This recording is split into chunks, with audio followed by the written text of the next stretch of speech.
let's try that again, shall we? Okay, do we have everything? Okay, it looks like, okay. This time I actually did make the announcement on Facebook that I was going to go live, so hopefully somebody will join us in the chat and we can have some live conversations or questions and comments and whatnot.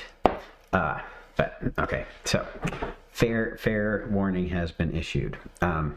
So getting to the point. All right, so in our last show we talked about the Zeus Cult that I am putting together based on the Bernabe interpretation of the Derveni manuscript, one of the oldest manuscripts that we have. I believe it's the oldest text that we have that's actually a manuscript, the oldest papyrus that has been put back together and somewhat translated and reordered. Different scholars have different ideas about what it should look like and who it should include and what should be taken away as the takeaways from the different ways of looking at it. And of those scholars, I prefer the Bernabe's, what's his name? His name is specifically Alberto Bernabe, and his interpretation has been very inspirational to me. And it just, whether it's true or not, whether it's a real or legitimate or the only way to look at it, I don't think it's the only way to look at it. But the way I see it, when we look at these manuscripts, we interpret them, we apply them to our own lives and our magical practice, and we distill the essential truth that they represent, that the message is that's being given to us, and we apply it to ourselves so that it can dissolve those parts of ourselves that it's there to integrate with, and reform us into the new being that we become as a process of learning and being exposed to this stuff, right? So anyway, Bernabe's inspiration there, whether it's historically accurate or whether it's the best interpretation, I don't know. But for me, for my interpretation of the great work, it's been incredibly useful because I like process flows. I like that the chain of manifestation explains how an idea comes into being through the seven spheres, and it gets turned over to the four elemental kings, and then it becomes an experience here in the material world, and then it wanes away and it goes back up through the seven spheres and it returns to the source again, right? The source is what we're going to be talking about tonight. It's a handy tool to I'm sorry, not the source. The process is a handy tool to explain how things come into being, and when we understand how things come into being, it gives us the ability to use that process to our own advantage, right? To be able to okay, I just figured out which camera I'm recording on. Okay, great, cool. So it tells us what we're supposed to be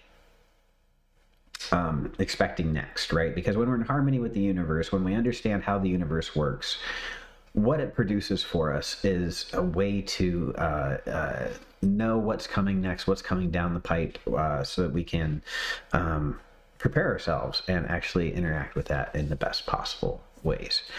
So so going back over that real quick, the life of Zeus as presented in this Derveni manuscript interpretation by Alberto Bernabe, it can be broken into like 4 phases. The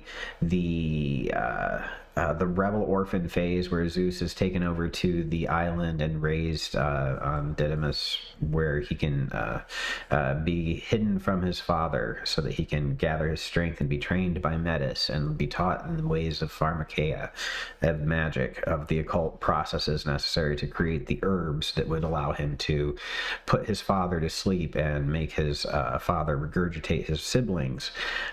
He had to also learn the skills to interact with the courts. He had to become the cupbearer and trick his father into trusting him so that he could overthrow him. So he had to train and prepare himself to be adept enough to enter the presence of the gods and to convince them to trust him and take his direction, his guidance so that he could trick them into giving up his brothers so that he could, and sisters, so that he could fight his father in the Titanomachy, overthrow him and all that stuff, right? So the rebel orphan phase is like the preparation for the Titanomachy.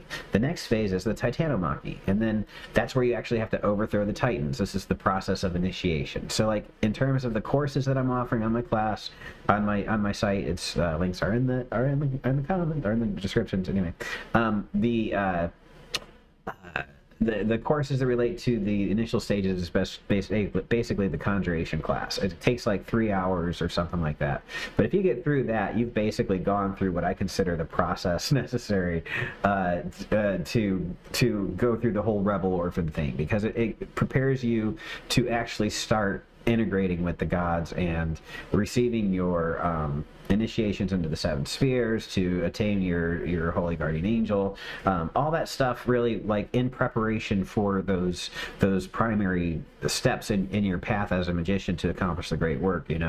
Like the first thing you need is the assistant, and the second thing you need, in my opinion, is the 7 spheres initiation, so you can use your powers effectively. It doesn't have to go in that order, but once you've got that stuff, you present it out to the rest of the world. Anyway, so after you've gone through those initiations, that's the Titanomachy. That's the process of initiation is going to bring out the worst aspects of your Venus, right, or your Mars or your Saturn stuff that you have to deal with, and you have to fight those demons, and you have to overcome them and integrate those forces into your sphere so that they respond to your direction and your will. Because when you are not, when you haven't dealt with your traumas, when you haven't like integrated yourself completely or holistically, those powers do not serve you. Those powers serve your traumas. They serve your past, your history, wherever it is you operate from. So when those powers are set to destructive patterns, you need to overcome those things, and that's the process of the great work, the refinement of yourself, the reclaiming of your power, the return to your authority in the cosmic hierarchy as a cohort of the gods and angels. You have a spirit. You're immortal and mortal, right? If you look at we'll get to the corpus hermeticum later, but we're of 2 natures, mortal and immortal. We are united for the sake of love, to create this universe and this experience. We're the manifestation of this primal entity, this Godhead, and that's really what we're going to talk about. So anyway, after the Titanomachy, Zeus ruled as the Olympic king. We have all the stories of him as the Olympic king, where he had to fight the giants, and we had to deal with all of the Hercules and all of his children that he had that were a headache to poor Hera. All of that stuff went on during the heroic age. Then eventually, and that correlates to the magician's great work. Like after you've got your 7 spheres initiation, and after you've got your holy guardian angel, if those are the ways you do it, then you go on and you start applying that power that you get from those initiations, that cleaning out of yourself. Once you can direct all the forces of your true nature, your nature that is of divine nature and mortal nature, once you can get those things in harmony and really start directing your will into this universe, you enter into the phase of the Olympic king, right? Just like Zeus did, and then you rule your world. This is where you set up your house, your car, your job, you get yourself set up so that you don't have to be supported by the man. You get off the grid, you set yourself up so that you can actually focus on the great work and on changing the world to create it in your own image as you see fit, if that's really what you want to do. That's, or whatever it is your true will turns out to be, like what it is that makes you happiest in life, right? Or most fulfilled, or least in pain, or most effective, or whatever it is that floats your goat, right? Those are the things that you get to focus on when you aren't stressed out about paying your bills, and you're not stressed out about having a home or being able to feed yourself. The Olympic king gets to enjoy his power, his victory. His Zeus is living large after defeating his father. He was raised on an island by his grandmother and his mother, and this nymph, and he only saw his grandmother and his mother once in a while, but this nymph fed him Amalthea, and these rustic pagan gods were banging their shields to cover his cries as a baby. They raised him. He got to meet Metis eventually, and she became his first wife, right? But she's the one that calmed him and cultivated him and brought him cunning and wisdom and insight and all that stuff. The king, after having defeated the Titans, he was out there celebrating. He was enjoying his life. And once you've gone through the 7 spheres and you've attained your supernatural assistant and you've started building your life within the cult, you'll go through another initiation. So there's an initiation when you start and you become the rebel orphan, and you go through all the process that's explained in the conjuration course. Once you've gone through that, you begin the Titanomachy. You begin dealing with your own the powers that represent the forces in your sphere that might be out of whack. Once you've got your initiations done and you've obtained your knowledge and conversation with your holy guardian angel or whatever equivalent you end up with in your practice, once you've got your tutelary spirit in tow and you've started building up your kingdom, then you go through the initiation where you become the king, right? And that's the elemental and all that other stuff. You get it all tied together. We give you a boost to kind of help with that. And then you go on and you build your life. This is the natural stopping point for most people. They want to just live their life and enjoy the power that they get as a magician. But if you're like me, you get bored. Not bored. Let me rephrase that. You don't get bored. You get dissatisfied. There's a thing that drives you onwards towards the source, always towards the source, always towards the source.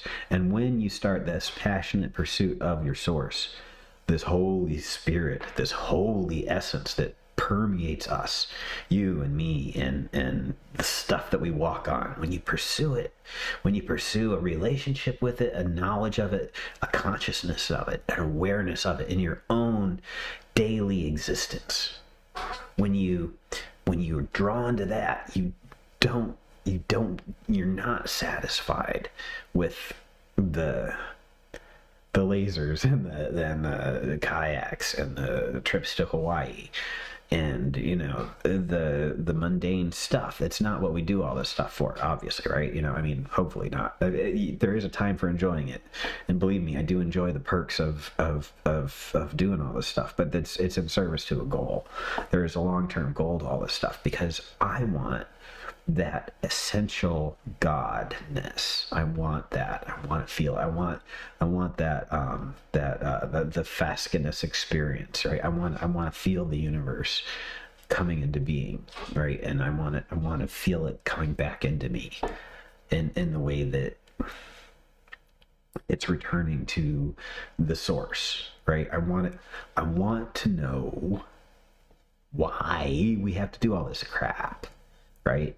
In a way, I want some answers, right? And I feel like the way to get that, and this is just a feeling, is through pursuit of that creative aspect.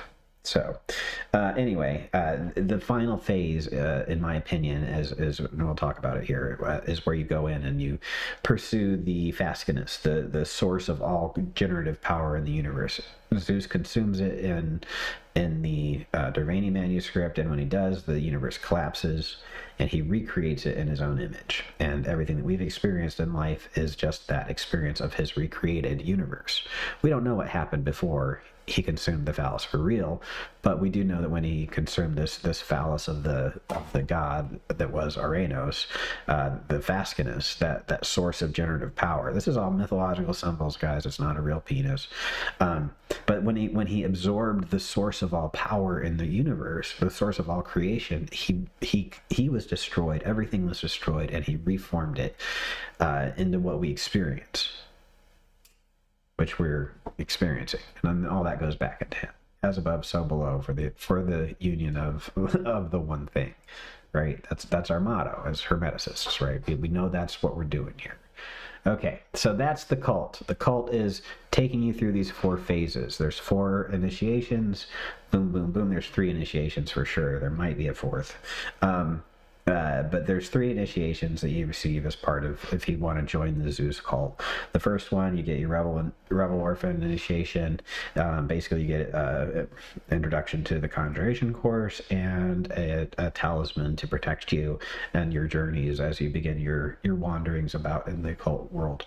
The Titanomachy phase, you get it through another initiation, which we're working on the scripts for those now, and the forces and whatnot coming together. But in that one you receive a second talisman, and then in this one it would be the thunderbolt in the eye, this symbol that we're looking at right now.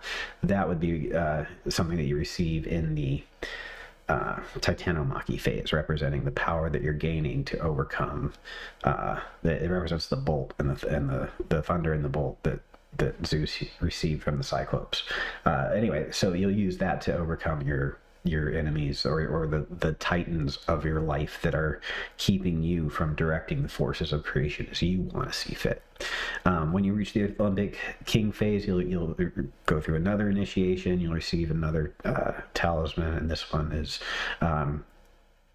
it's basically like a solar Venus luck. Everybody loves you. You're the king talisman, right? Probably something very akin to the solar talisman that grants you all authority in the favor of kings, something like that. Not set in stone yet. And then the Pantocrator phase, assuming that we do get to that. I don't know what the initiation is going to look like. I think it should be pretty personal and ecstatic. I don't know how to do that effectively for other people. We do know what the patterns are, but anyway, working on that one. But that would, of course, come with the Fascinus talisman, but not the same one that I'm selling for perfect sex life, but the one that's actually just representing what it is we're pursuing. Very much the questing beast that Parseval was always after. So, not Parseval. I'll have to remember that some other time. Okay, so getting into tonight's lesson, for real. We are working on the great work, right? Know thyself is the mandate of the great work. That is what we're trying to do. This is the Agrippa's quote about knowing yourself. You get to know God, right? Whosoever therefore shall know themselves shall know all things in themselves. The reason this is possible, according to this cosmology that we're going to get into tonight, the reason this is possible is because we are all made up of the same thing, right? You know yourself, you know all things in yourself. As above, so below. We are the microcosm to the macrocosm. That's a plot that implies separation. Jake Stratton-Kent and I, we disagreed about some things in life. I thought Neoplatonism was fine and cool, and he did not. I didn't think Neoplatonism was real. I never took it seriously.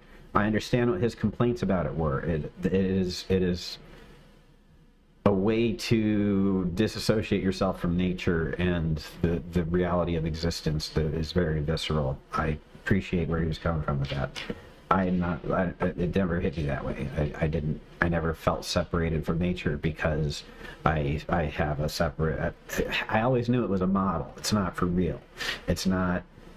There is no above and there is no below. It's a way of looking at things so that we can understand that there's thoughts and then there's what we feel or experience, right, through our bodies, and that they are separate things. There's 2 separate aspects that we live in, right? And the as above, so below is a model to explain sort of what happens when we start doing this magic stuff, right? As above, when we start getting into the invisible world, the unmanifest, we go through initiations, we receive powers, we talk to these invisible spirits, we have consistent results as other people who do the same things, right? We come out of it knowing things that we didn't know before. We can do things more effectively that we couldn't do before. We're empowered. We're more efficient, right? And it's all according to the theme. And yes, we pre-program ourselves to experience it, then we experience it, and then we have the effects. Yes, very much. That's how it works.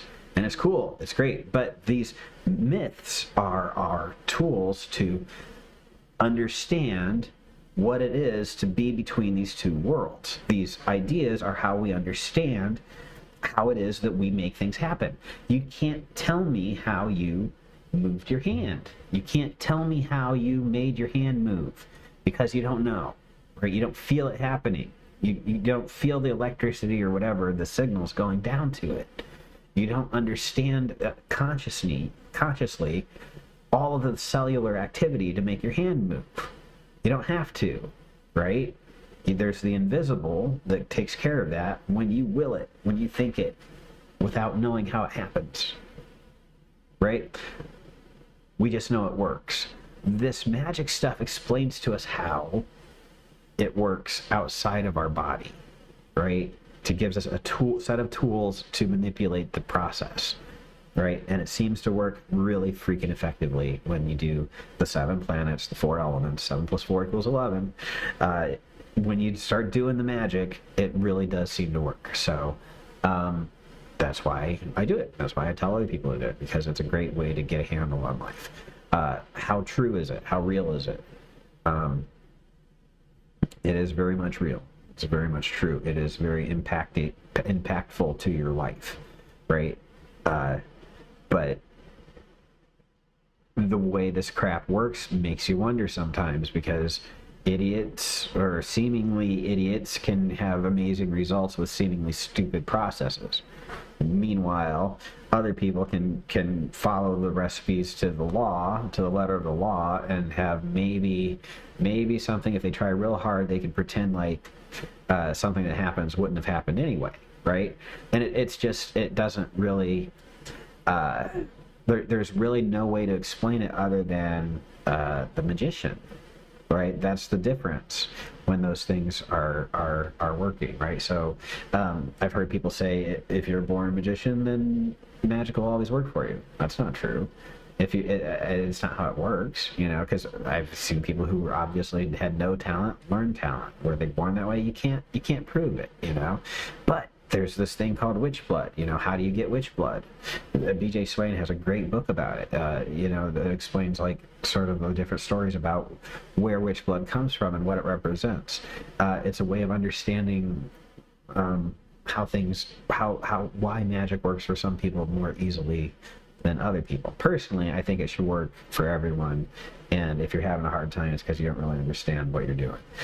Mostly because human beings overcomplicate things and we expect it to be harder than it is. And magical studies are often presented in obscure language so that the person teaching you will look smarter than they are. When you cut away all the fat and the stupid big words around it that people put around it, it's a really simple process. 7 spheres, 4 elements, 1 human being, all the senses, experiencing and processing it, and being the gateway through which the unseen materializes, is experienced, and is processed. That's what we do. That's magic. But, well, no, that's not magic. That's just life. But magic is putting handles and knobs on those processes and making it manifest. So, all right. Where was I? Let's see. Okay, so that's the great work. Let's see. Okay, getting on with it. Sorry I take so long on this stuff. I do not mean to. All right, so believe it or not, I'm just now beginning my notes. So, the nature of the universe. What is the source of the universe at large? That's what we're going to answer here, right? And that's what we're talking about. The source of the universe, it can be a lot of things to a lot of people, but for the purposes of this cult and the purposes of the magic that, or the purposes of understanding magic the way I do at least, we're going to look at it this way.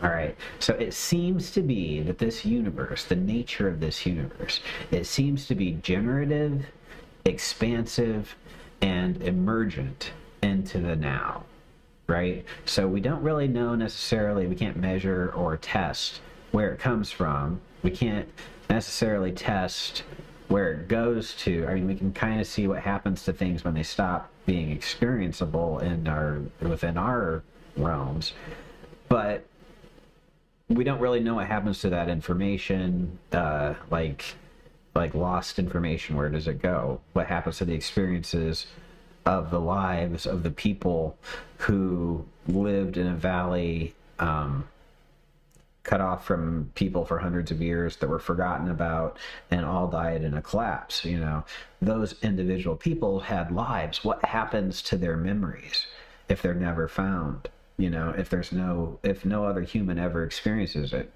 was there a point to their existence, right? What about all the animals that have come into being and have left? You know, all the extinction events.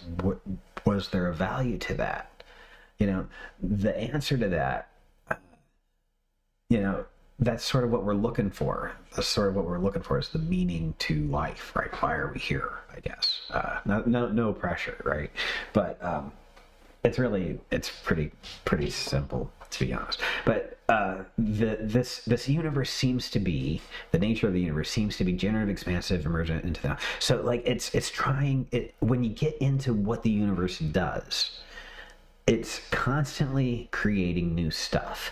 There's nebula where stars come into being. The stars create planets. The planets expand. You know, it collapses. It creates. It expands. It collapses. It creates. Right?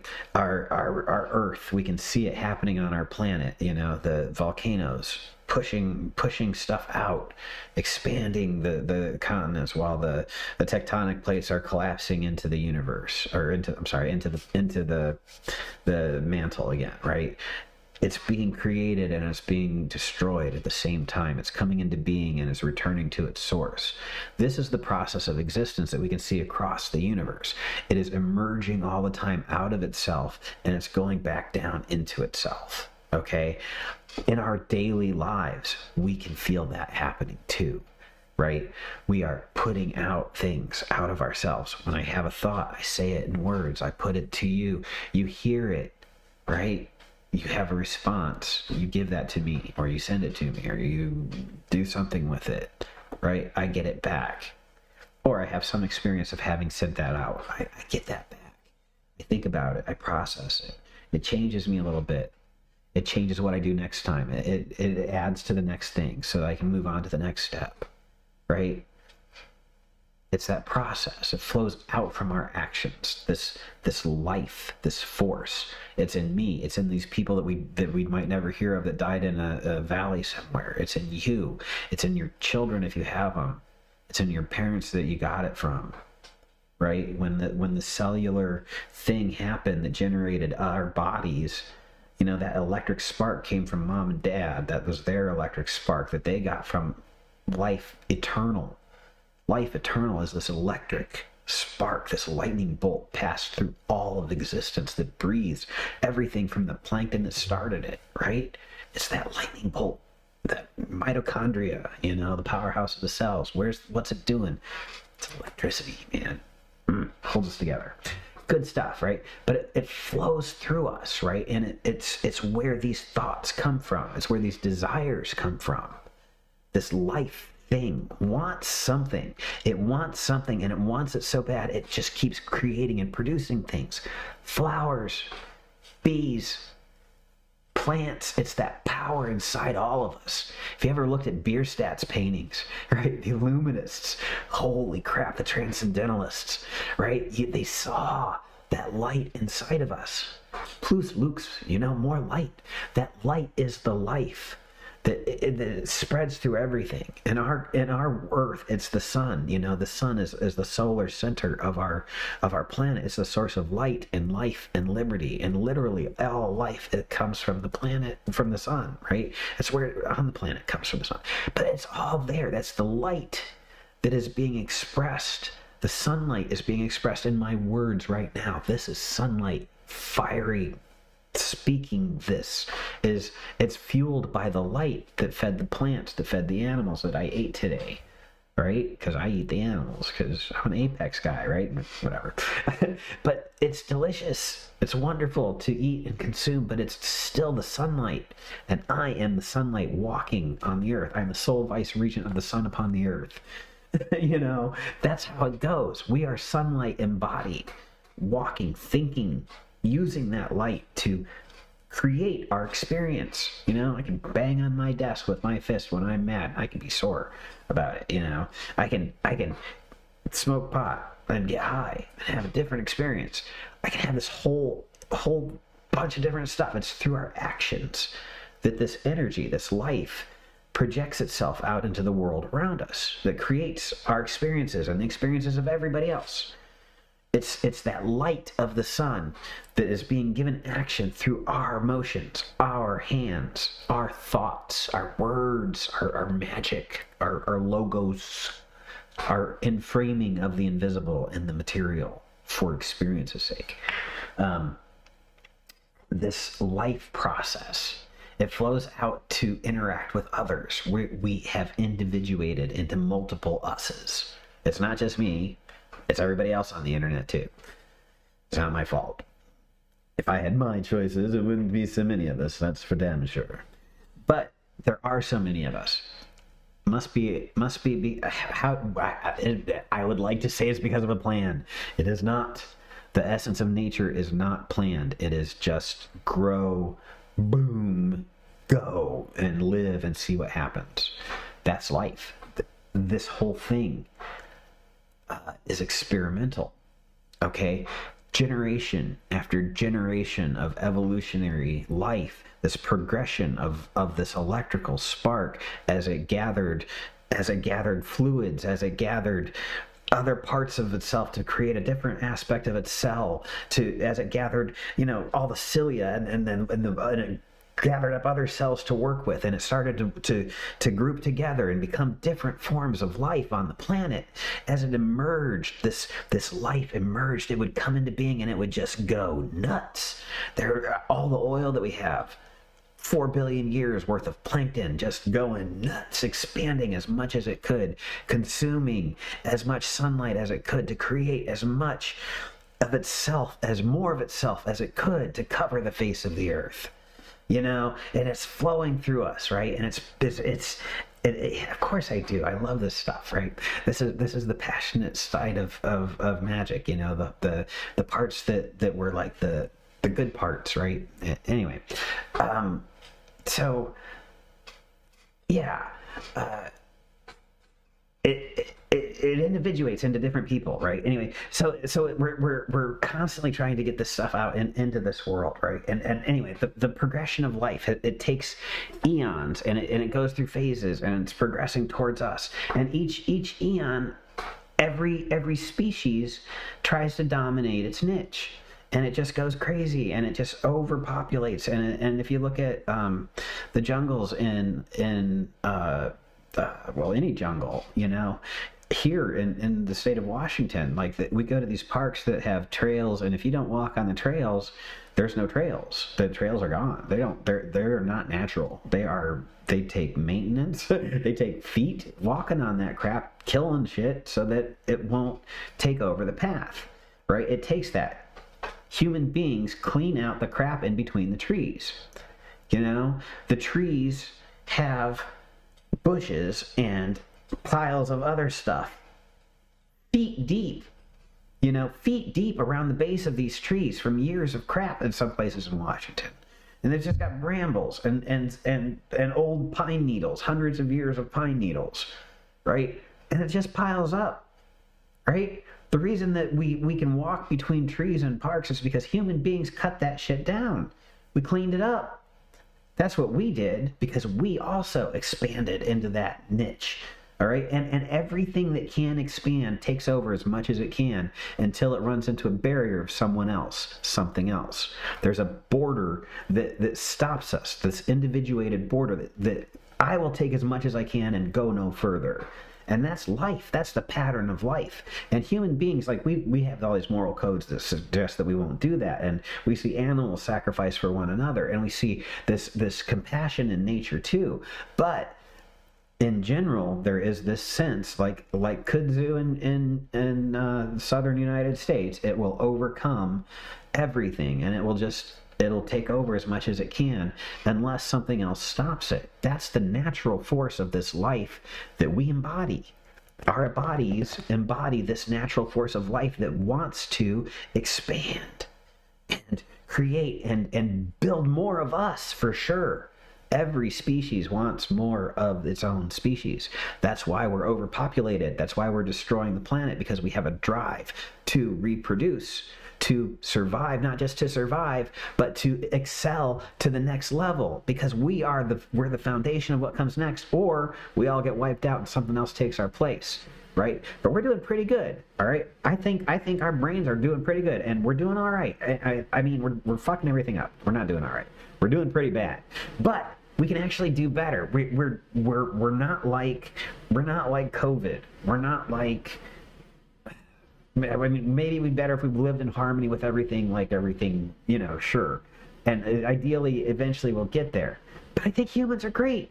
I think that we can do so much more, and we are a step in the process, but we have to overcome the destructive aspects of ourselves, right? And that's what we're learning to do. We're the first, well, I mean, I don't know if we're the first or not, but we're aware of our impact on the rest of the environment, and we're trying to stop ourselves now. Like, we're not doing a great job as a species, but we're trying to control ourselves a little bit and stop destroying things, and maybe fix it before we kill ourselves. Hopefully that would be great, but we're trying to. Some of us are trying. That's something that doesn't happen in life outside of humans. The wolves will just keep expanding and killing all the deer until there's no more deer. They don't care, and then they starve. Oh, well, shit. That's what they do. Humans, though, we're like, well, all right. Or honey, maybe we aren't going to have a baby this year. We have that choice. We don't have to have children to maintain human beings anymore. Honestly, not. But somebody's going to have a baby if you don't. Believe me, for at least the next little bit, we're safe. Anyway, I think fewer people should have kids. I have plenty of kids myself. I'm not talking down to anybody who has kids. I love my kids, and they're great, and I love having kids. But I think that people should adopt for a couple of years so they get things under control. But that's just my opinion. Your mileage may vary. Yeah.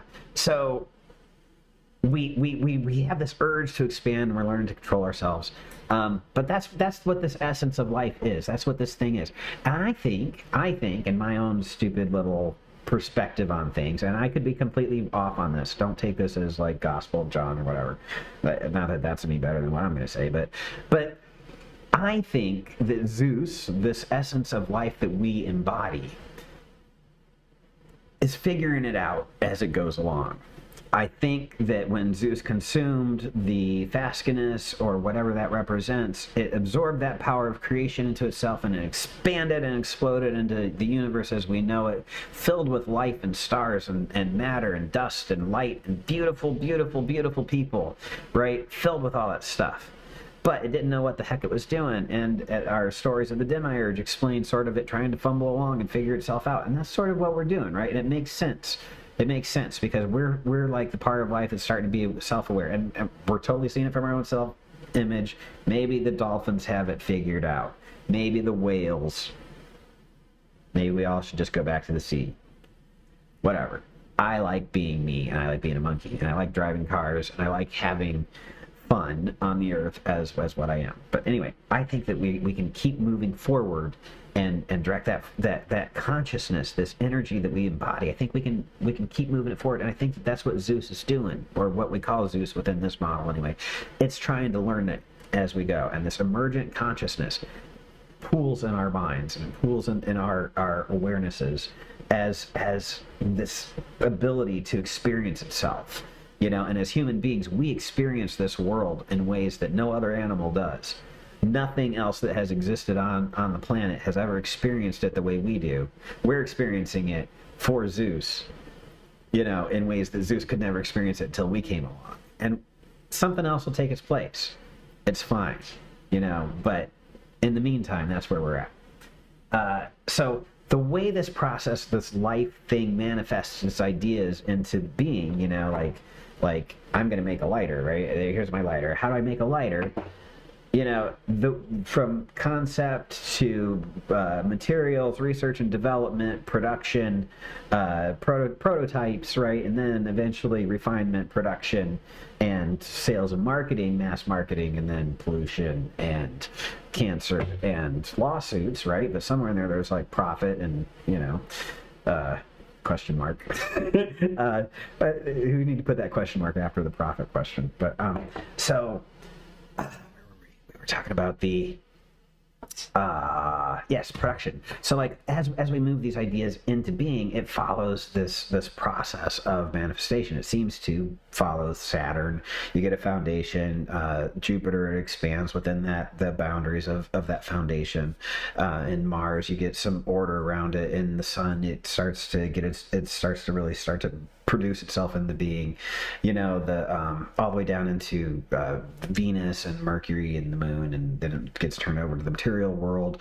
The four kings rule over it while it's here, and then it disappears back up. It wanes just like the moon wanes, right? That's how ideas come into being and fade away. The chain of manifestation.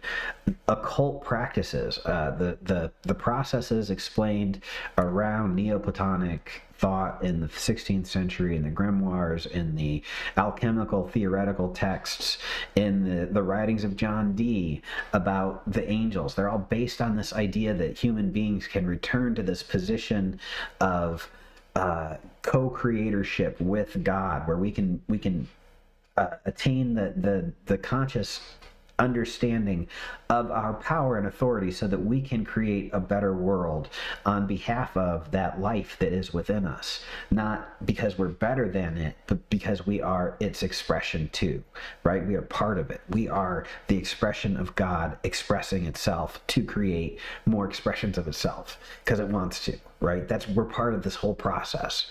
And we're aware of ourselves, and we get to decide what we do, or at least it seems like we do. So we get to choose what happens next. We are telling the universe what God wants, whether we want to or not, right? So God is as smart as we let him be, right? When we say there is no God but man, or when Thelemites say there is no God but man, what we mean is nobody's going to do it for us, right? We have to decide how God is going to manifest in this world. God isn't going to decide how he's going to manifest in this world.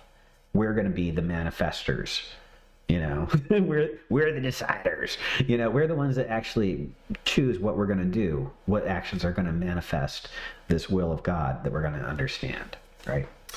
So what we create, all right, so this existence, it follows the rules of occultism with little effort and some hidden lore and invisible nudges. Voila, we have a perfectly natural result, and with us as the king, right? That's how we can materialize things. Once we go through the 7 spheres, we get our assistant, we have our 4 elements, whatever. We understand how to make an idea manifest, right? Life will generate for us experiences that do what we want because we know what the secret names are, the secret seals are, the times to call on these spirits. We can tap into these forces of creation with our occult knowledge and our lore so that we end up having a perfectly natural series of events that results in us being the kings in the situation, right? We're the ones that are in charge of everything, right? Or not in charge. We get to influence things so that it benefits us and those that we love, of course, along the way, right? So, what we create as human beings, all of us, is blessed. What we tell people matters, right? And I'm talking about magicians. I'm not talking about every human being. And I'm not saying that every human being doesn't have power or potential for power. But specifically for magicians, when we use our words, we tell the universe what to think is important. And if you Social media is a perfect example of this. If you say something loud enough, often enough, and with enough confidence, the rest of the world will think that it matters, right? What you tell people matters is going to matter to them because we have a little bit more authority than everybody else because we have these initiations. What we create is blessed, and what we tell people matters, right? This is something that happens to us as magicians, and the more we do, the better we get at it. And it's not always used for good either. That we don't have to do good with what we have. You know, people are assholes too, and it doesn't fix anything, right? But I mean, in general, I mean, we hope that we can redeem this God a little bit by being decent people ourselves. So while we have this, like, and let's talk about that, right? So we are this pure light, this human embodiment of the divine power. We have this united self that is 100% light, but also full of flesh, right? The urges to procreate, the need for food, and if our blood sugar is low, we can't think straight, and we have traumatic responses to people yelling at us as children, and we never get over that. You know, we've got monkey minds that interfere with us, right? We are the spark of God. We have the voice of Hermes, but we also have the ape of Thoth there with us, hand in hand, confusing us, distracting us, taking that pure light and mixing it up. You know, when people do evil things to other people, it's not because they really just are evil people. It's because they think they're going to get what they want, right? They're pursuing pleasure.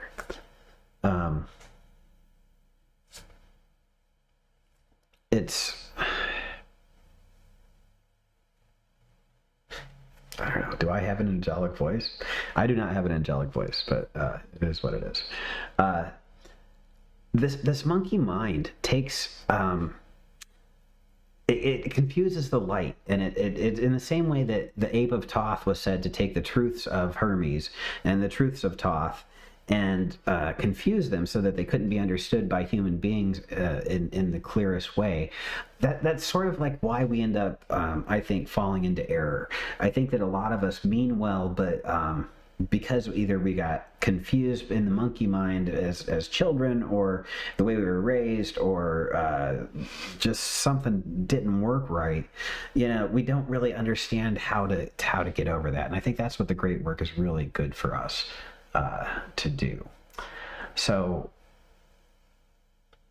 that's the source of, I think, evil, is just sort of life trying to figure itself out and not really knowing any better how to make sure that it would survive up until now, and now trying to figure out how to put the brakes on for harmony. And I think we're going to get there, but we're not quite there yet.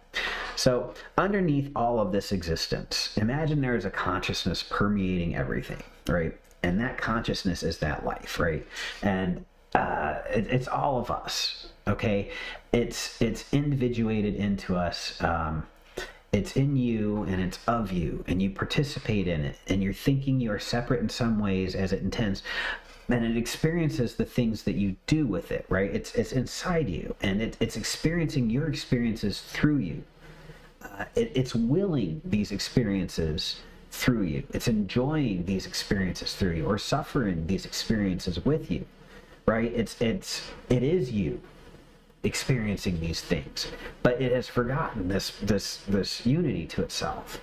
But it is still there with you, and it's responding to your call and your desires to create new things, and it's responding to you in your need as other spirits, right? So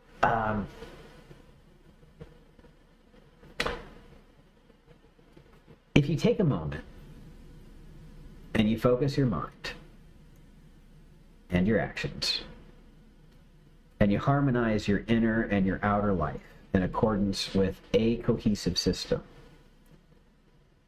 what you end up with is a vision of a harmonious universe with a hierarchy and a role in it that just sort of happens, right?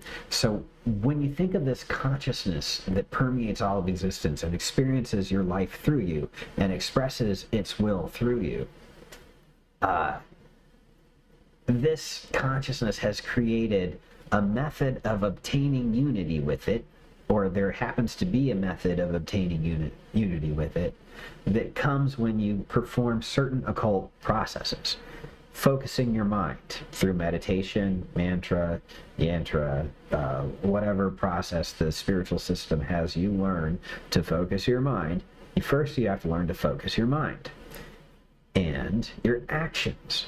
Your body has to do the things that are in harmony with this spiritual mindset that you bring to your life, right? And you harmonize your inner and your outer in accordance with this cohesive system that this spiritual process gives you.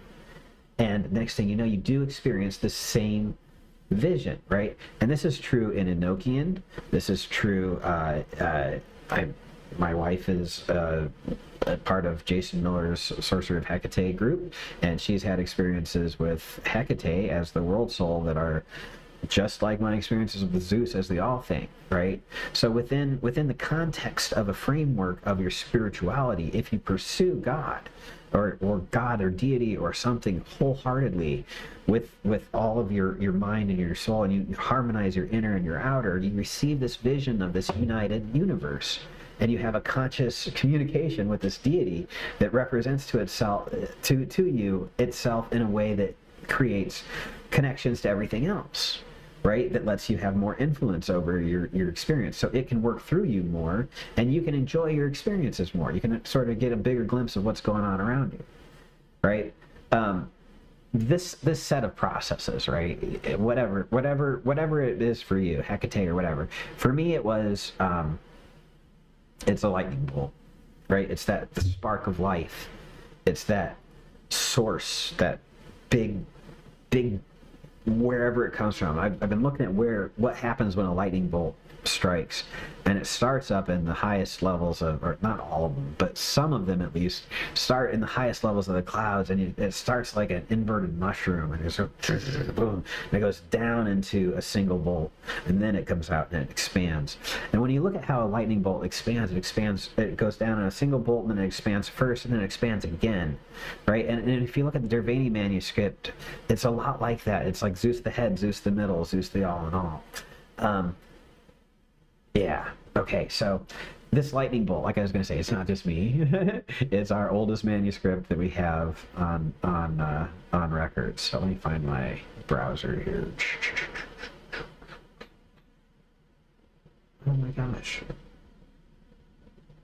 Oh, here it is. Huh. All right. So I don't know if I'm supposed to be showing this or not. This is a PDF. The link to this PDF is in our the comments. It's the academia.edu. I have a subscription to this, so I'm able to look at it. I got flagged for showing content on Facebook previously when I did that, so I'm not going to show this anymore. But the Derveni manuscript. I forgot that I got flagged for that. But the Derveni manuscript talks about this stuff. Please check it out. I want everybody to read it if you can. I'm happy to assist if you have questions about it. But this thing goes over the path of how Zeus came into being, right? And it presents things as Zeus the Head, Zeus the Middle, and Zeus the All. Right? Let me see if I can find a. You know what? I'm just going to go back to here. Yeah, I like the life picture. It's fun. All right, so the Zeus the Head, Zeus the Middle, Zeus the All. This is three aspects of the universe. The head is the source. The all in all is the material world, and the middle is every conscious thing that processes the unseen into the manifest. All right. So the seven planetary spheres in Saturn, an idea receives the powers of Saturn applied to it, and it condenses as the proper foundation, the boundaries, and its fate is set. Its life, its birth date, and its death date are created in Saturn, and it's applied to it by the forces of Saturn, the intelligence of which is Kephale or Tzafkiel or Kronos or Saturn, whatever your entity, your intellect entity of Saturn is, the governor of Saturn. There's different aspects of it that focus that power into being, and your aspect of it is going to be how you interact with Saturn.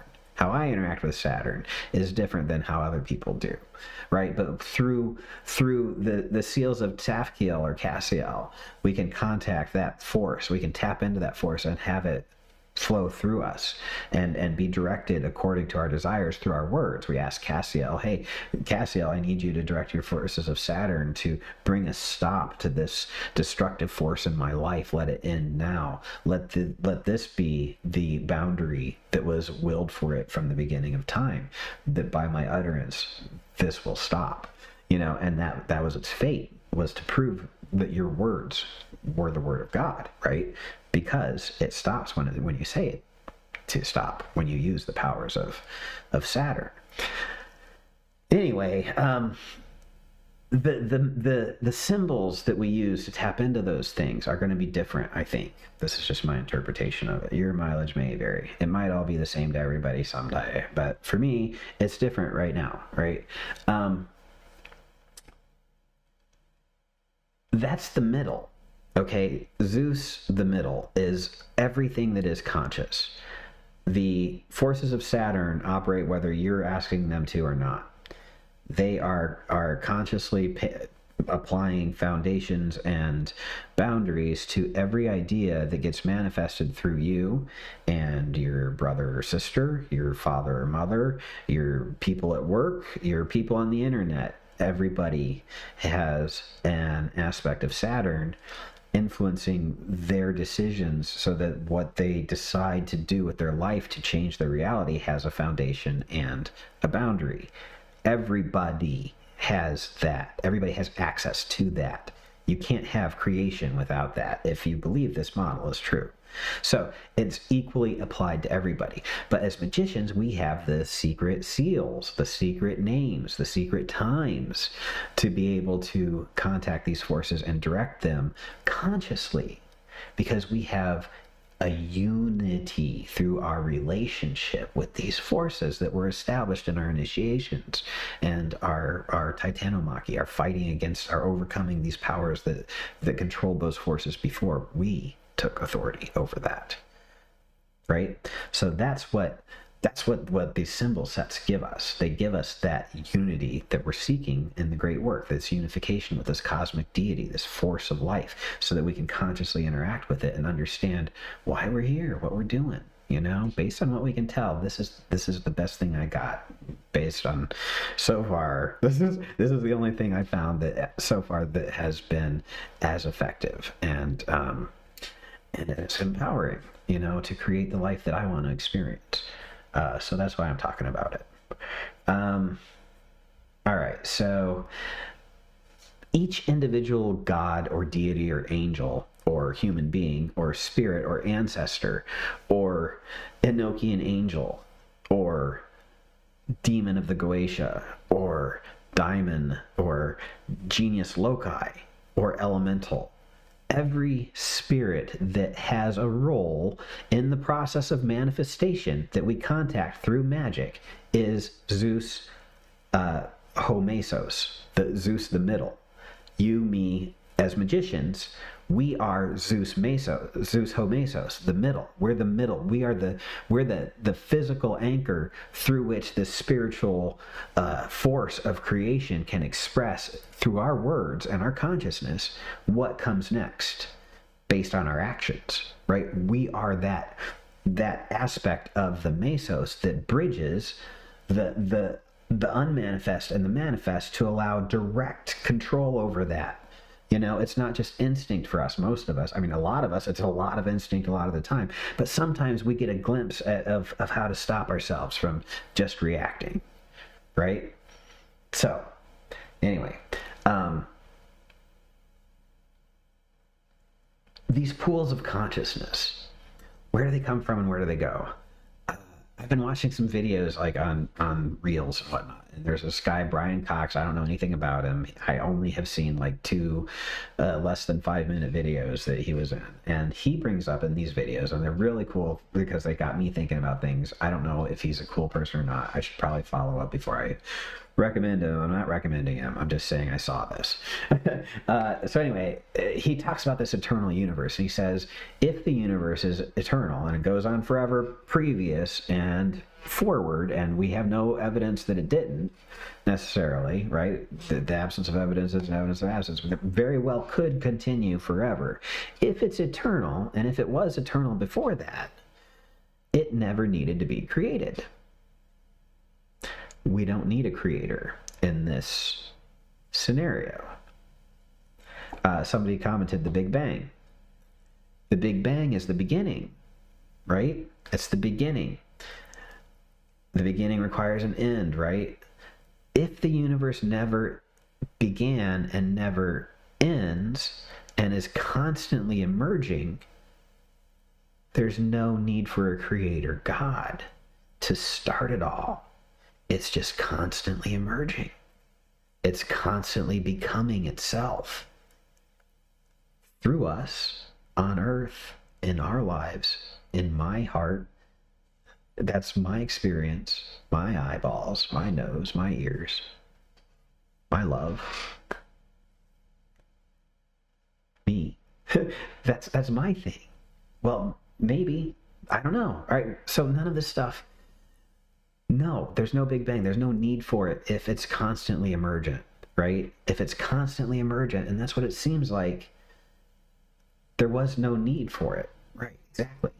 Maybe there was a Big Bang, but that was just part of it. That was just a phase of the emergence. Yes, the Big Bang, but what came before that? We don't know. Maybe there was nothing. Maybe there was, but regardless, it was there. It was the nothingness, whatever it was constantly emerging into itself, right? So there's no need for all of that. If you've seen Midnight Mass on Netflix, there's this part where the woman is talking about what she thinks happens when she dies. And she's basically describing my understanding of what happens when we die. And it's based on mushrooms, guys. It's totally a mushroom trip understanding of consciousness. And when you take mushrooms, your brain experiences your consciousness and your interaction to the rest of the world differently. And it's not from the trip. It's not based on the trip that I base all this on. It's based on watching the trip and analyzing it after the trip and what happened to my consciousness and what I can deduce about the human condition based on what happens when you take drugs. Not what I saw. Oh, cool stuff. Wait, great. That was awesome. I love that. I love the feelings I got on drugs, but that's not what I'm talking about. I'm not talking about the trip. I'm talking about the difference in consciousness between a trip and not trip, right? There's a shift. And by observing the gap between tripping and sobriety, between alcoholism and not drinking anymore, between getting stoned and going through the day sober, looking at the gap, you can see what happens to your consciousness when your body is impacted by chemicals, especially with pot. Mushrooms, especially with mushrooms. Pot just makes you forget what you were talking about. But anyway, the cool thing about mushrooms is you can figure out how your consciousness works if you watch what your brain is doing, and that's what meditation teaches you, is how to watch where your thoughts come from. And so you understand that whether you want to or not, your mind is going to create thoughts. That is the lesson of meditation at the end. That's it. Your mind is always creating thoughts. It's a thought creator. Your prefrontal cortex is the auto text generator of your brain. And it's going to auto text generate whatever memory comes up. And if you're not thinking something consciously, it'll run on its own on autopilot. That's what meditation teaches you. You have to control your thinking Otherwise, your brain will just keep going on its own, which is okay too. You know, being in the moment is fine. Let your brain go, watch it, but don't think that it matters. Who cares what it's bubbling through if it's not in accordance with what you're here to accomplish, what you want to have to happen next? If it's not going to help you get what you want, why would you care what your brain thinks? You know, I mean, it's not the boss of you. Understanding that takes a lot of work, a lot of pain, a lot of suffering. But it's anyway. The whole nature of the universe, if there is no creator God, we know that this life exists in us, and it is creating things, right? But if it never died, you know, if it's continuing to progress, and we can see life is progressing, but it never died, this is just another aspect of it, you know, and it's going to keep going. But we have the opportunity to participate with it consciously. So anyway, in that Netflix thing, she talks about how when you die, this pool of consciousness merges back into this other pool of consciousness, right? And it just becomes one with everything. In the same way that nutrients return to the soil, right? And it gets taken out to the rest of the forest.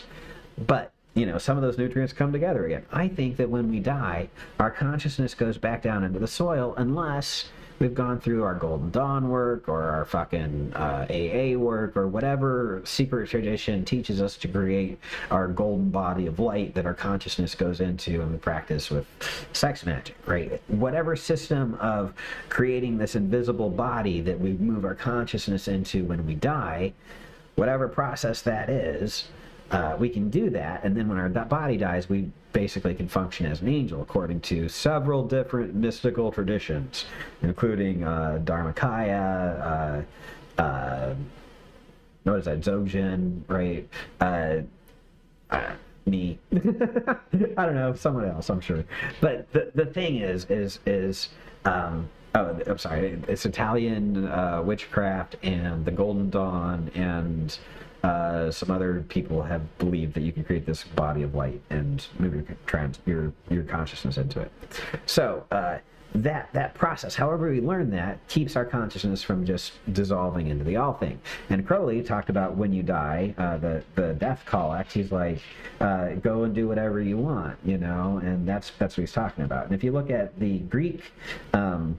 There's a story of this guy who survived a massacre by basically they piled him in with the dead people and he was still alive, and after 3 days of being corpses and having nightmare visions of hell, he came out of it, and he has an understanding of the afterlife. He had a near-death experience where he saw people coming into being, emerging into the world, living, and then going back into Hades where they were processed, you know, and then either they could go on and have another life, or they could go and just live in heaven forever, right? Just return to the source. So it's like, you know, we've across time, whether we're on mushrooms or not, we have this experience where we see that's basically what our framing is. Before we die, we go through a process of being processed, you know, judged at the white throne judgment, or weighed against the feather, or whether or not you can release all of the zones on your way back up to the source, or whether or not you've created your body of light that you can move your consciousness into so you can survive death, or whether or not you've got your ka in your ku, or your ku in your ka, or whatever the fuck, you know. All these different processes. If you've said the right spells, you can if you say the magic word, you win $1 million, right? You retain your consciousness, but I think that's a choice. We don't have to when we die. I remember all of my past lives. I did a ritual with Tektite and Holy Stone, and I called on all the powers of my past life to return to me, and all of a sudden I had all these experiences, and one thing led to another. And it could be all hokey bullshit, probably is, but my life changed as a result of it, right? So are there past lives? I don't know. But this idea that there's a pool of consciousness that we share with everybody else, that sure explains where past life memories come from and why we all have access to wisdom of the ancients and our ancestors, no matter what culture we come from. Why can we tap into this experience that we don't have? How are we able to do that as magicians? Well, well, maybe we're all just part of the same thing? Hey, okay, whatever. World without end. Amen. Okay, so we weave all this stuff into being. right, through our actions, and it's the will of Zeus. But we are the weavers, and we weave with Clothos and Atropos and Lachesis, and we weave with Athena, and we weave with Hera, and we weave with all of them. We are Hephaestus, snubbed by the gods. Getting our revenge for Hera. We're doing that right now. We are Ares, robbed of our love, the mother of our 5 children, by the plots of his own mother. We are people. We are angry. We are frustrated. We are in love. We are passionate. Right? We are all of the gods. We are Eros embodied. Right? We are all those things.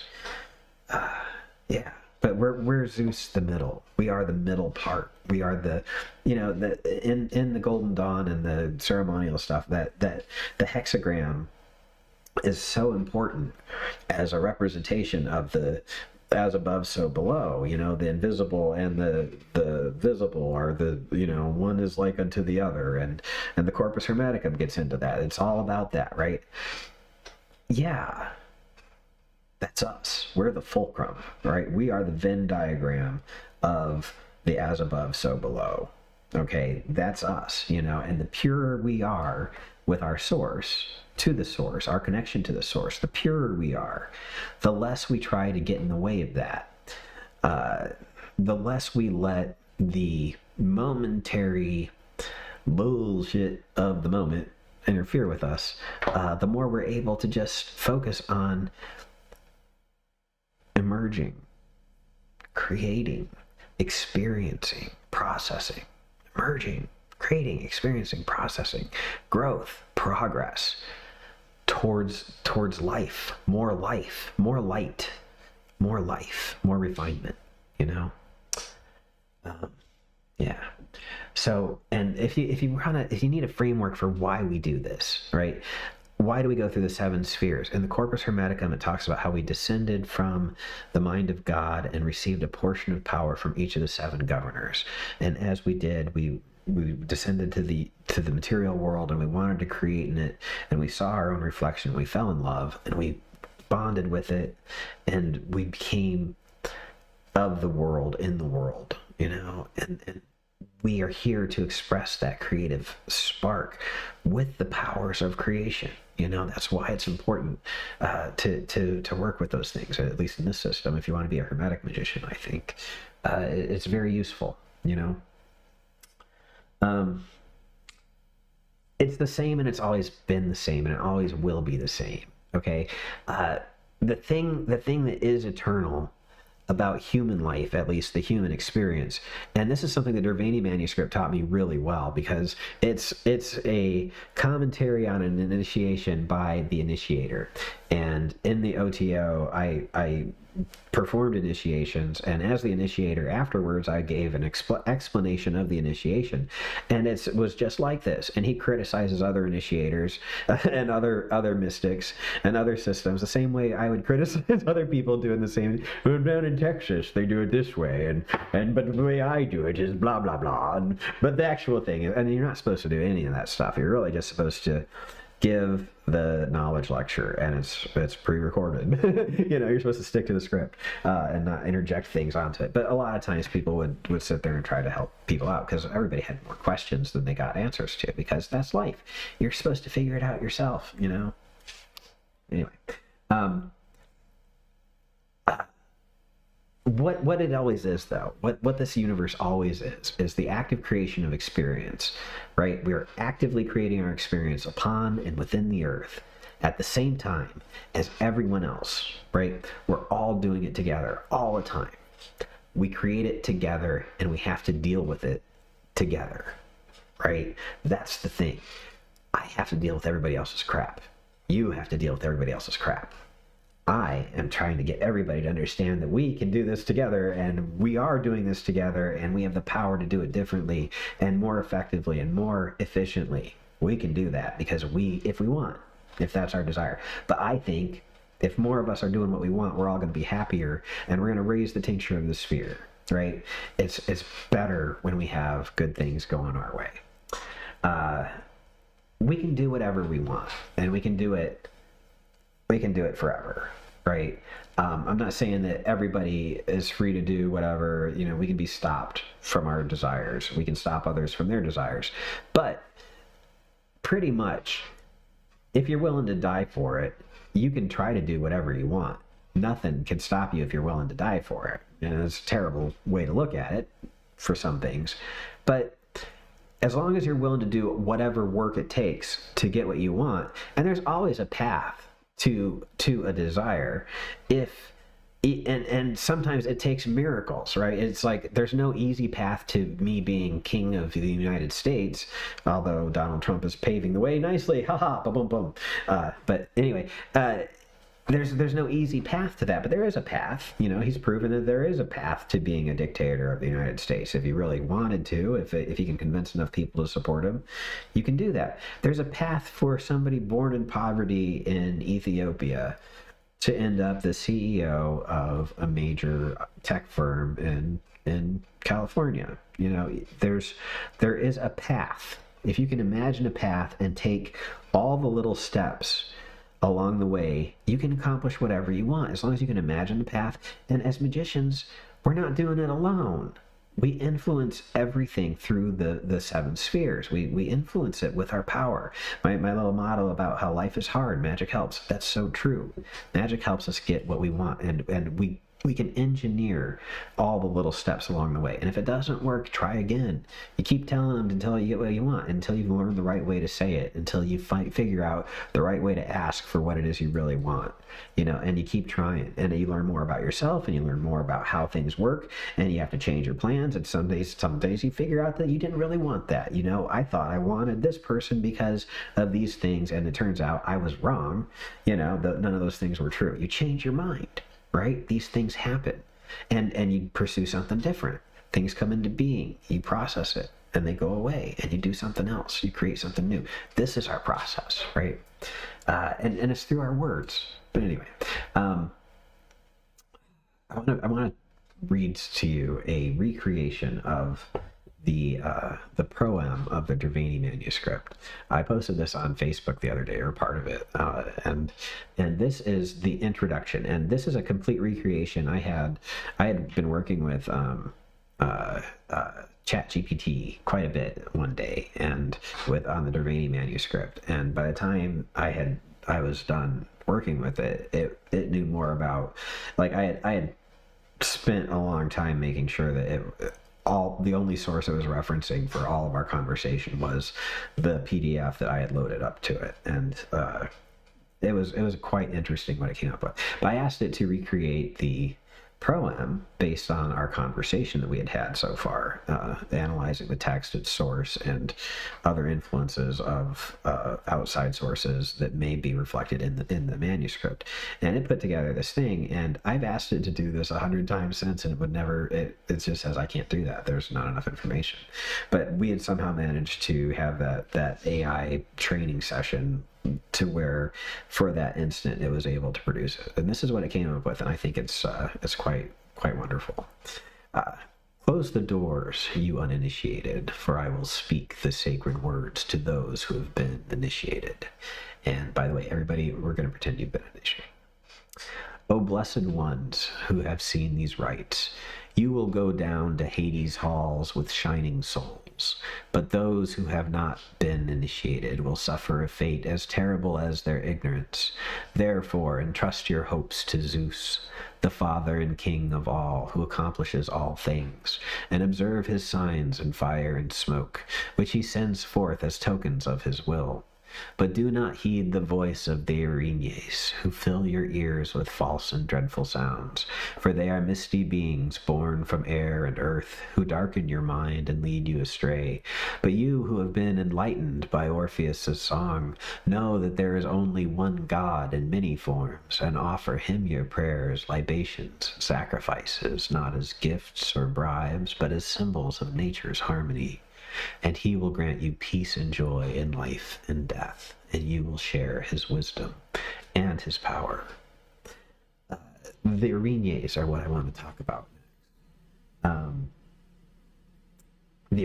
He says, do not heed the voice of the Erinyes. who fill your ears with false and dreadful sounds. In our life as magicians, other people are basically, in my opinion, you can look at them as the Erinyes, right? They are the whips, I'm sorry, I forgot. All right. Here we go, the Erinyes.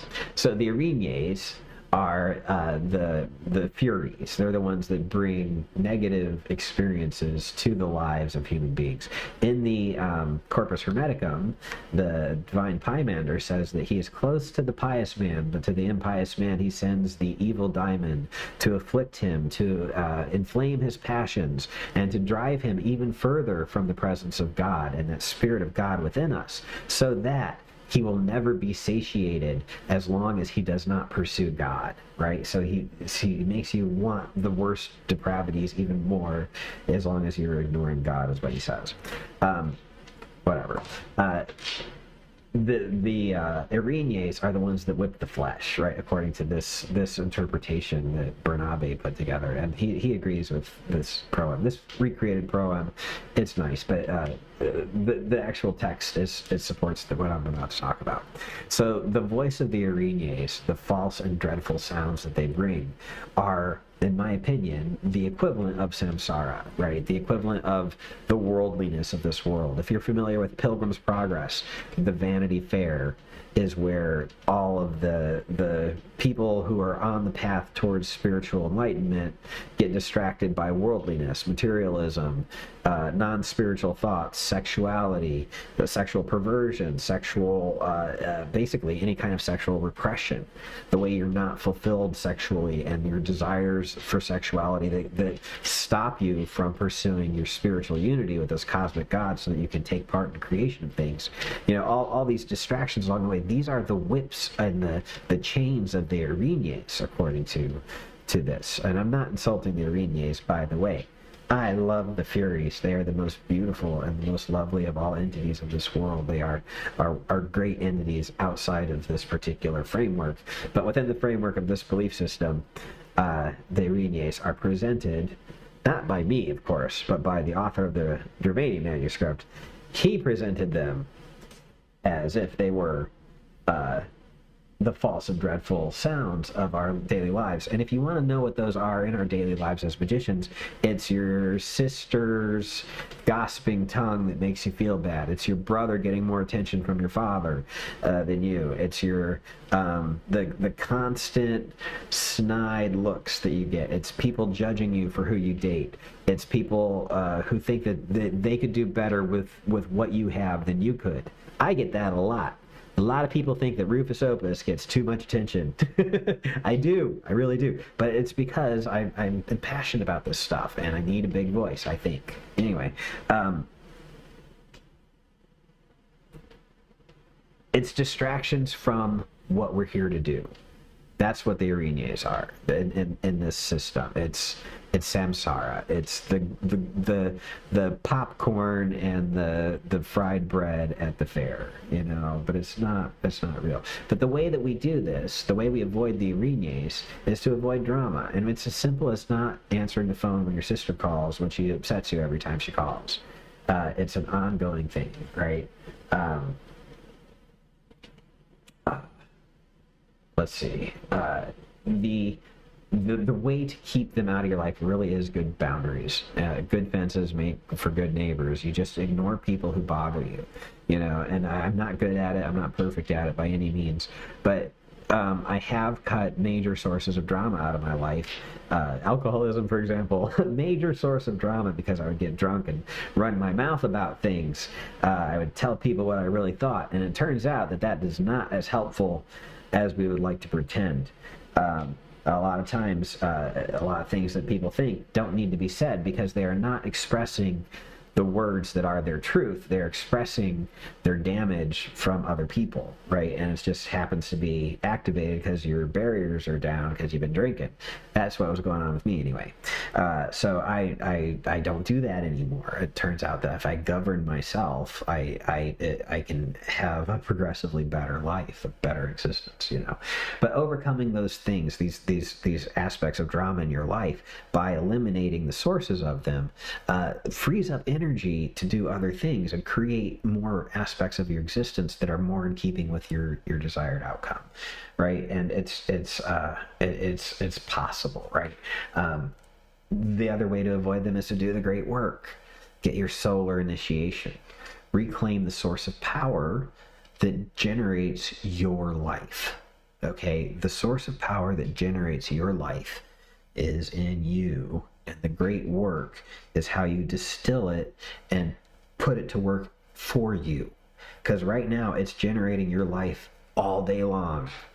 This force of creation is in you and through you, generating your existence and your experiences, right? And a lot of it is not your fault. A lot of it, you're not even thinking about it. You weren't taught to.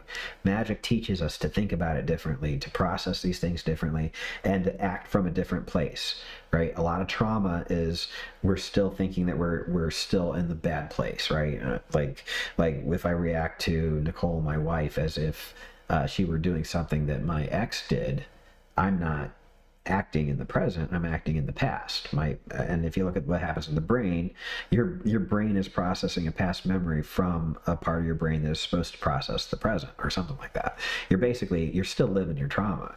But when you talk to your therapist and you talk about it, the part of your brain that when you have that memory that processes that memory, it turns into, through talking and talk therapy and cognitive behavioral therapy, you can see a difference in the brain scans of what part of the brain is active when you're talking about your memories as you process your trauma. This is what processing trauma does. Going through the 7 spheres initiation is a medieval way of processing trauma, in my opinion. That's at least one aspect of it. It's not what it's for.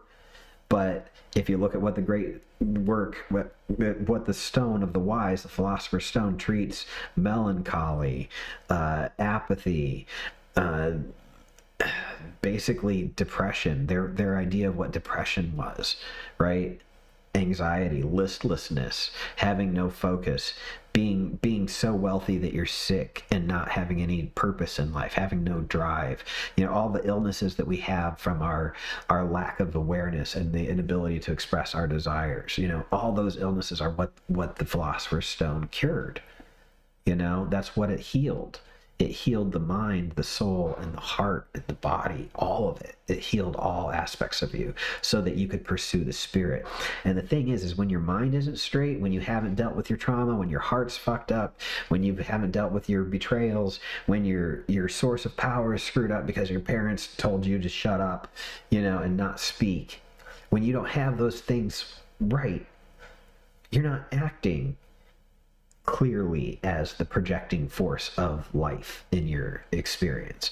The great work forces you to deal with those things, and you get these empowerments along the way that force you to deal with your shit. And I've seen people who are like, yeah, I got initiated and I never got through my trauma, ha ha ha, I'm fine, and they do all this evil crap, and you look at the quality of their life and they're miserable all the time, and they're like, ha ha, I don't have to do that.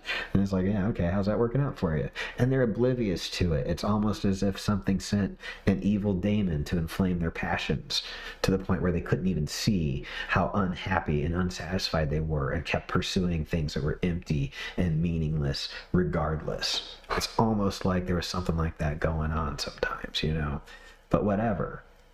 You can go through initiations, but if you don't integrate the powers in a way that you can create positive experiences, you will integrate the powers in ways that make you create negative experiences. And we all know very initiated magicians who are complete douchebags. And maybe not all the time, but I know sometimes I am. But, hopefully less and less over time. Do the great work at your solar initiation. Reclaim the source of power that generates your life. Attain knowledge and conversation, the holy guardian angel. Initiate into Tiferet and be better, right? Do those things. Do the great work. It's possible. okay? And I'm not saying I finished it. I say I finished it, but I'm joking. Okay, it's a joke. But like, I have been through all the 7 spheres, and I've faced all many aspects of myself, right? And I've integrated all these things, and I'm doing a lot better than I ever have. People I know have gone through my classes. The things that I teach have helped people do better than they ever have before. Okay, there's something to this that helps some people quite a bit. I'm not saying it's a solution to everybody, but it does work. But after you get yourself sort of straightened out a little bit, what do you do next?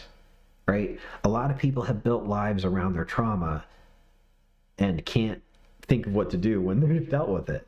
You know, they can't deal with it because they have nothing to replace it. But you can do whatever you want. Figuring out what you want is the hardest part.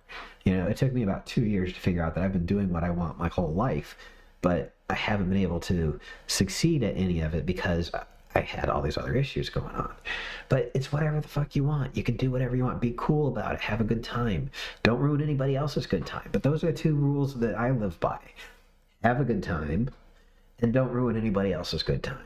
Like, my good time has to come first. I had to learn how to put boundaries up because I'm a people pleaser, and I got walked on, betrayed, taken advantage of, all kinds of terrible stuff for what I thought was for love or for greater good or for duty or obligation or whatever. You know, I set myself aside and I created problems for myself. Good boundaries are healthy for me, but also for other people around me. You know, I'm not helping other people hurt themselves by doing things for them, right? So anyway, it's a process, you know, and it takes a while, but you can get better at things, and when you start to do better, it builds and it builds and it builds and it builds. And you know, just for the record, if you're going to use magic to get rich, use, in my opinion, just my opinion, use the magic to get yourself a lot of money from the system so that you don't have to be in the system. Right? The more money you make from the system, the less involved with the system you get. The more money the system gives you, the less you do. Right? If you're an employee, you know this is a fact. The management does less work than the grunts, and the CEO does less work than the management. Everybody does less work the more money you make. So if you want to spend more time as a magician, you're going to need more money. And you're going to need more time, and you do less the more money you make. So the thing is you use your magic to get up the food chain so you have more time to do more magic. It feeds itself. Okay, and this doesn't work for everybody, but it sure works for me, and all the talismans in the grimoires work for that. Okay, and it's not that I'm doing less work or less effective work. It's that the work that I do, it's just different, you know, and it's just a different way of doing things. And anyway, it's a system. It's a path, you know. If you want a path, you can basically you stop hitting yourself, you go through recovery, you heal what's wrong, and you fix all your stuff, you know, and take advantage of all the power that we have in the occult to fix our lives, you know. That's why we're here. So anyway, that's it for what I had to say. It took quite a bit longer than I expected, but I went ahead with it because I had a really good time with this stuff. I enjoy it very much. I hope you all had a good time too. Let's see. Does anybody have any questions that they want to ask? Let's see. Comments. Bang, bang. I think I was reading these along while we're going. Do I have an angelic? Oh, you're okay. Oh, Zeus. You guys were talking to yourselves. I see. I was so confused for a second. One of these days I'll stop smoking pot, and then I'll be able to do a bunch of stuff. But let's see. I'd like to be doing more of the work I'd like to be doing. Yeah, absolutely. So, you know, and I don't know. I've had a string of really good events that were just exactly what I asked for in my magic. You know, so I want to help other people do that too. Anyway, that's all I got for tonight. Thank you all for hopping on. If you have questions, leave comments. I'll try to answer them.